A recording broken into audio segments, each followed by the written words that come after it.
Kansas, the devil game. This is a set of instructions for how to speak with the devil. Which, as those of you with any sort of brains at all might note, is a patently moronic proposition on the face of it, one likely to culminate in any number of thoroughly unpleasant fates. Honestly, it would probably be smarter to publish your credit card number on Facebook, or take up a career in crocodile-wrestling. But then, that isn't going to stop you, is it? Not if you're sincerely interested, at least. Technically, if you do everything just right, there's a fair chance you'll walk away scot-free, and that seems to be reason enough for some people to decide that it's a good idea. Especially if you're the fate-tempting, thrill-seeking, scare junkie type, or the desperate type. Which brings me to a point of clarification I ought to make. This is not a manual for making any kind of Faustian bargain, the whole sell your soul type of deal. Although if you happen to bring it up in conversation, he certainly wouldn't be one to refuse. Following through with such a foolhardy bargain, however, would necessitate removing the protections which you will put in place for your conversation, and I don't think I need to spell out for you why that would be a bad idea. If you're really mathematically impaired enough to want to trade something that will last an infinite number of years for something that might last about 90 tops, there are plenty of other rituals out there for you to follow. This one, if performed correctly, should only allow the two of you to talk. This, perhaps, begs the question of why exactly you would want to speak with the devil in the first place. Maybe some of you just like the idea of making small talk with extremely dangerous occult entities, but for the sake of the human race, I hope most of you aren't quite that stupid short answer as he knows things. Things that some of you may have a deep vested interest in finding out. I mean, he's not omniscient or anything much as he might like to pretend otherwise. He's not God, but he's definitely got a supernatural advantage over the kind of knowledge any human would be able to obtain. For example, he probably wouldn't be able to predict when the next world war will happen or tell you the cure for cancer. But he could very well be able to predict the winning numbers of tomorrow's $500 million Powerball drawing or tell you what deadly, undiagnosed condition might be afflicting one of your loved ones. Of course, the Prince of Darkness doesn't just go around giving out winning lottery numbers to anybody who asks, and trusting any sort of information obtained from a being commonly described as the father of all lies is liable to land you in a worse situation than you were in when you started. However, if you're really dead set on finding something out and you've exhausted all other options, there is a way to try to get accurate information out of the guy. You see, like so many of the more urbane villains in popular culture, the devil has a bit of a penchant for games and gambling. Of course, the reason he likes them so much is that he almost always wins. Unless you happen to be a fiddler named Johnny or are being represented by Daniel Webster, you're probably going to get your ass handed to you. But if you're determined enough to want to face the risks and the long odds, there's a certain game the two of you could play to try to win the information you need. First things first, though. We'll start off with a description of the summoning process, then get into the rules of the game, some tips for how to play, and finally, of course, the inevitable litany of arcane shit that might go horribly wrong. In order to contact your conversational partner, you'll need to go to a church at midnight.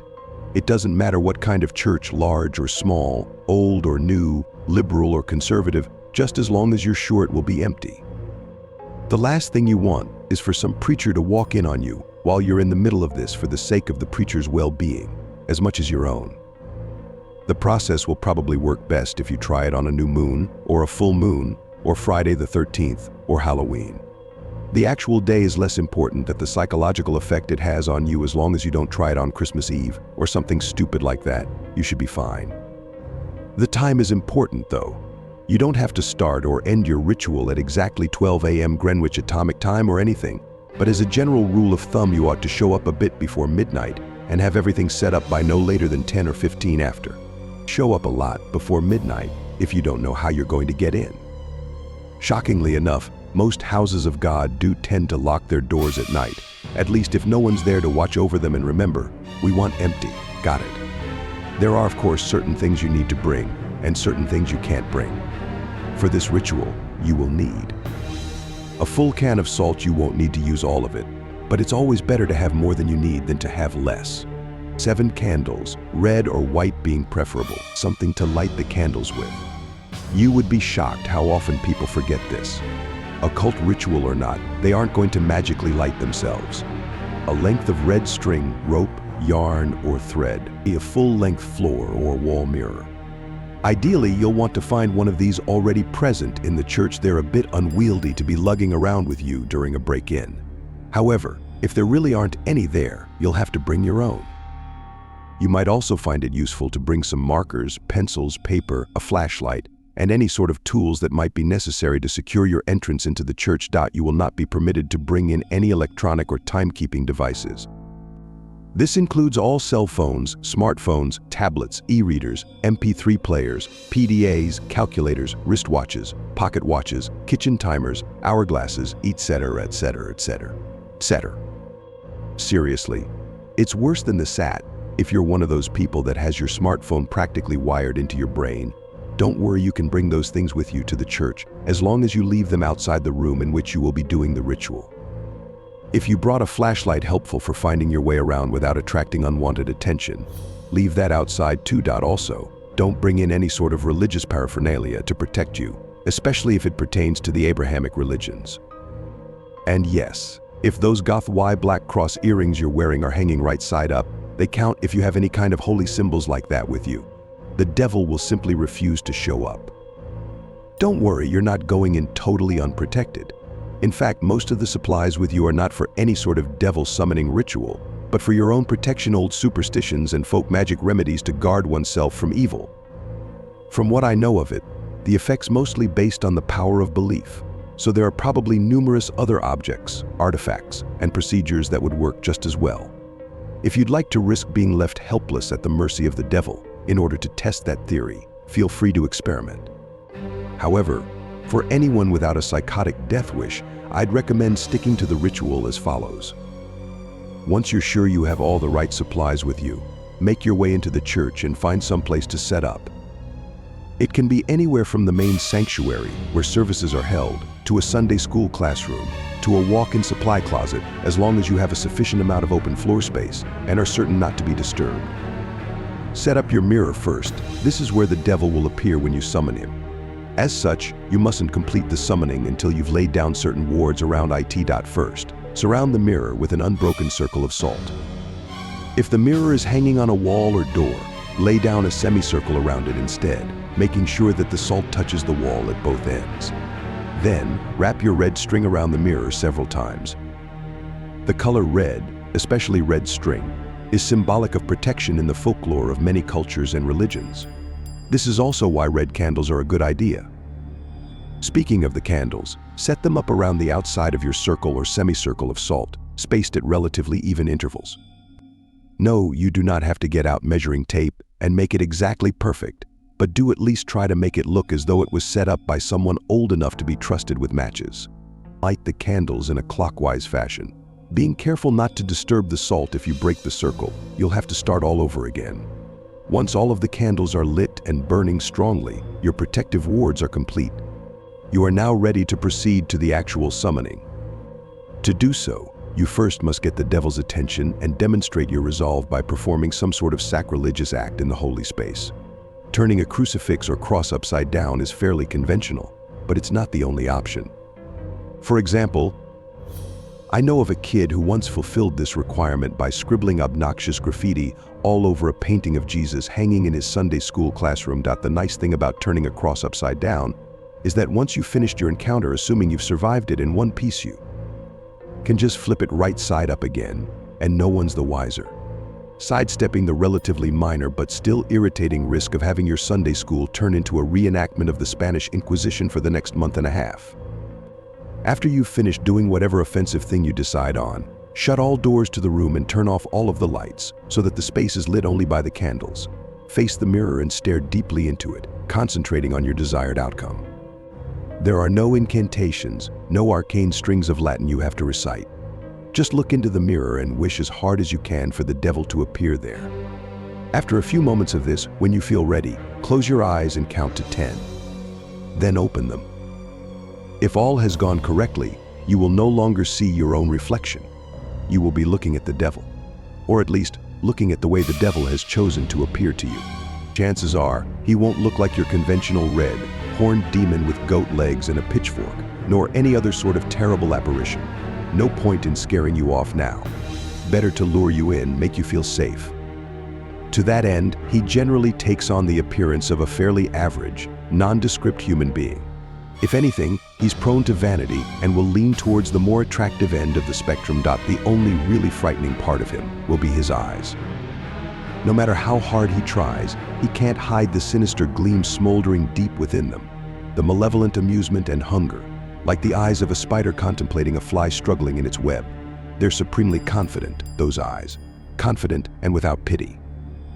Don't look into them too deeply, or you'll begin to feel helpless and paralyzed with dread, losing your hope and your will to fight. Since you'll probably be just standing there staring at him in shock for a few moments, having on some level expected for the ritual to fail, he'll initiate the conversation by asking you what it is you desire from him. If you can gather your wits enough to string together a coherent sentence, you should respond with something like, "I wish to challenge you in a game of question and response." Even if you don't get the words exactly right, he'll know what you mean, and he'll accept your request with a wide, predatory grin of anticipation. He's been playing this game for a long time, you see, and he's very good at it. Most humans, on the other hand, are very bad at it. This gives him a chance to, at the very least, thoroughly mess with your mind, and at most, well, we'll save that for the litany of shit that could go wrong. You'll have to play it very smart to avoid justifying his expectations. The general rules to the game are very simple, with a few caveats that can make things more complicated. He'll begin by asking you a question. He always initiates the game. It can be anything from a piece of obscure trivia, to a riddle, to an extremely personal inquiry. Don't worry, you won't be immediately plunged into hell if you get the wrong answer or anything like that. As a matter of fact, he won't even tell you whether you got the answer right or wrong. After you've answered his question, you get to ask him one in return. Now, here's where the consequences of your response come in. If you answered his last question correctly, he will respond to your question as honestly and accurately as he is able. However, if you answered it incorrectly, he is free to lie to you as he sees fit. Perhaps if you've asked him something you're better off not knowing, he'll tell you the truth about it anyway. More likely, he'll feed you the most insidious, damaging lie he can come up with. Either way, after he's responded, he'll ask you another question, and the process will repeat over and over again until you decide to call it quits. Now, you may be sitting there thinking that it sounds fairly easy to get the information you need. All you have to do is wait for a question you can answer correctly, and then take that opportunity to ask him what you really want to know, ignoring everything else he said. Well, it's not that simple.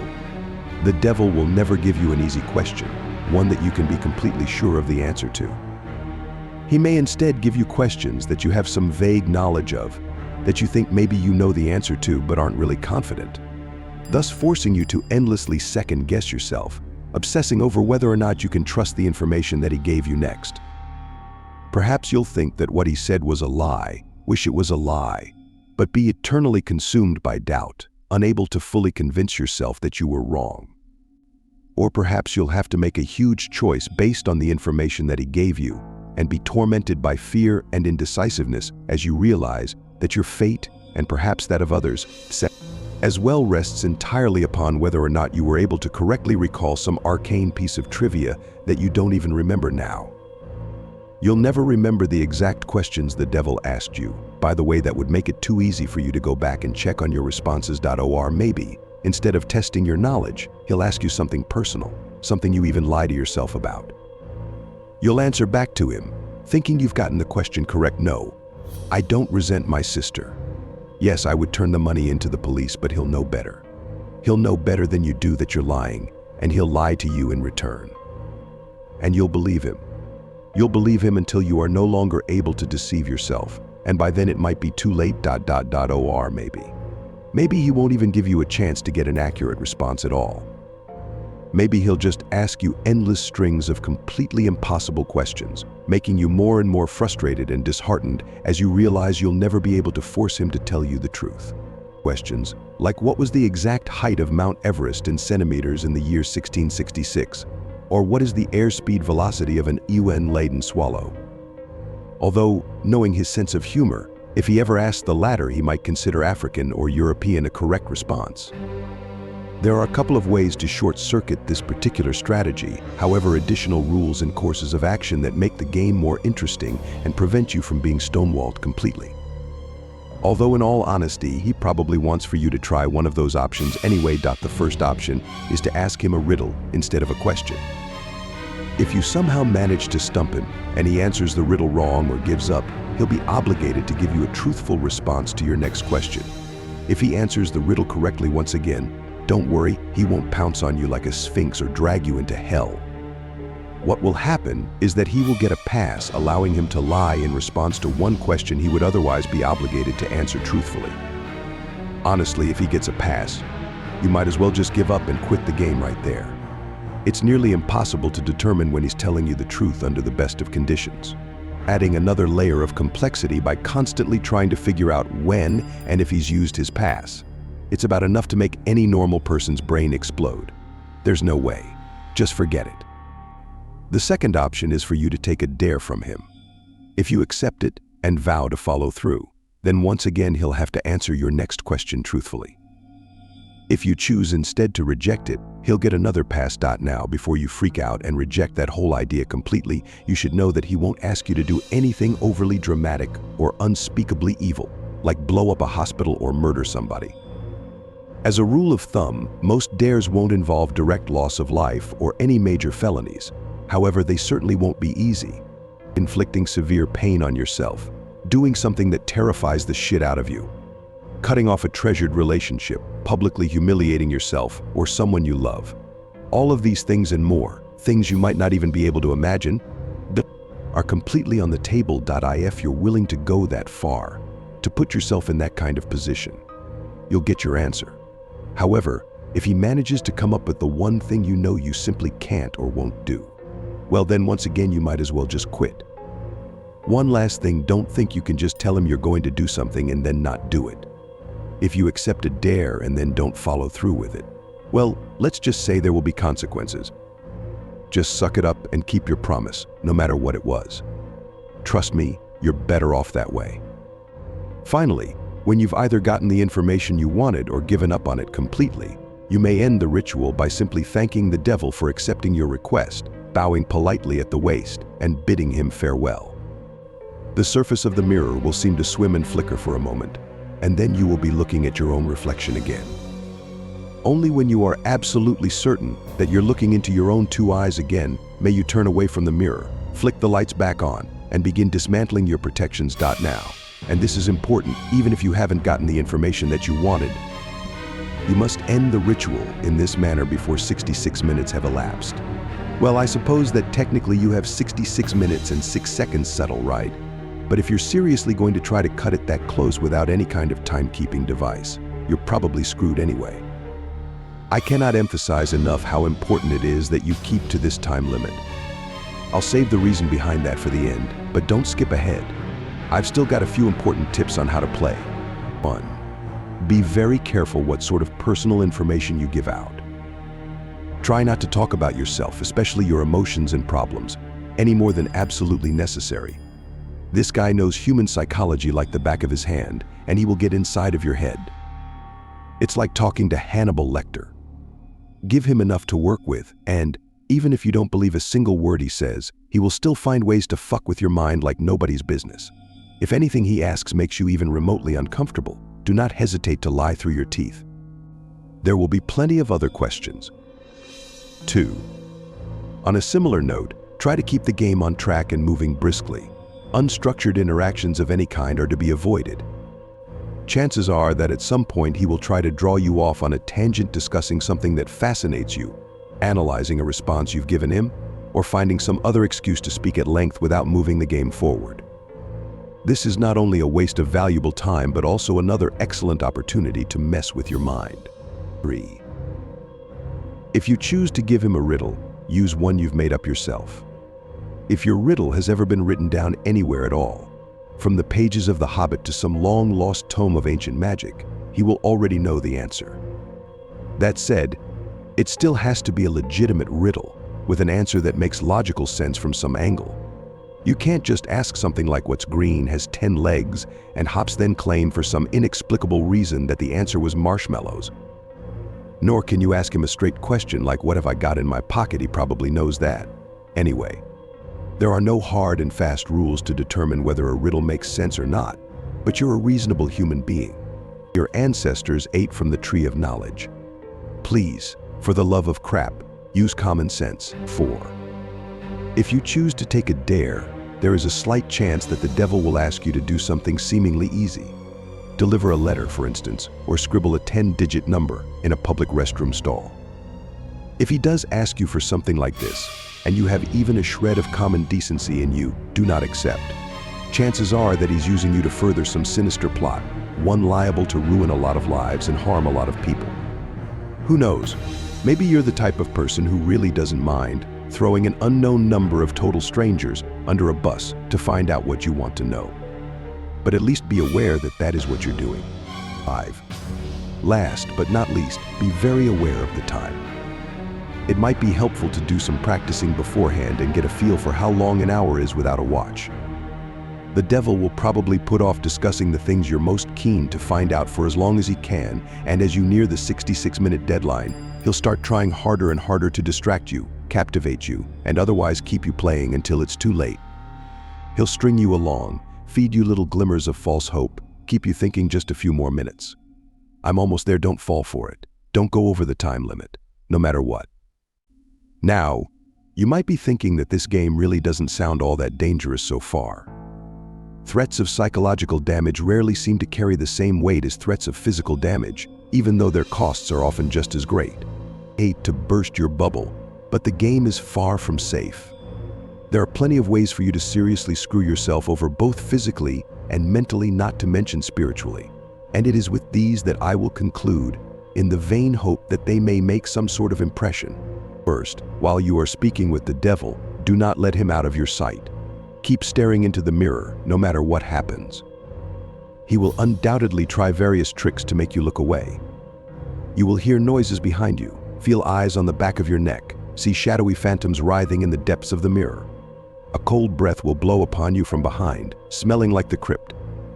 A deep silence will settle, only to be interrupted by a loud smack directly behind your head, giving you about the worst jump scare you've ever had. Hell, the devil may even abandon a measure of his own dignified facade and give a sudden jump of feigned shock, shouting loudly and pointing behind you with a very convincing look of terror on his face. Whatever he might test you with, you must not look away from him. If you look away, if you lose sight of him completely, even for 1 second, you will look back at the mirror to find him gone. Well, not gone. Out of the mirror. In the room. With you. Exactly how much of your body the police will find the next morning and what state it's in will depend entirely on the sort of mood he's in. The same thing goes if you break any of the protections you laid down before beginning the ritual. Interrupting the circle of salt, letting the red string unwind, knocking over a candle, or letting one go out.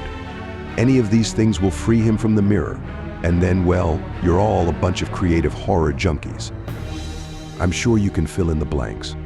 On a different topic, you may reach a point in the game, probably after a long series of maddeningly impossible questions, where the devil asks you the deceptively simple question, "What is your full name?" You must not give it to him. Names can be things of great power. Although the devil will, of course, already know your name, telling it to him yourself is akin to inviting a vampire into your home. Your name is deeply synonymous with your own inner self, thus, giving him your name is powerfully symbolic of giving him yourself. If you are foolish enough to make this mistake, all of your protections will be for naught, and he will seize upon your unwitting offer with malicious glee, stealing away your soul and dragging it back with him into hell. At least this way the police will find a complete, identifiable body. As a matter of fact, your vacant shell will be totally unblemished, seemingly having dropped dead of sheer terror. Last, but certainly not least, there's the matter of what happens if you go over the time limit. This is arguably the worst thing you can do. You won't think so at first. The devil will give you no indication that you have in fact exceeded the time limit, and you will conclude the ritual as if nothing had gone wrong.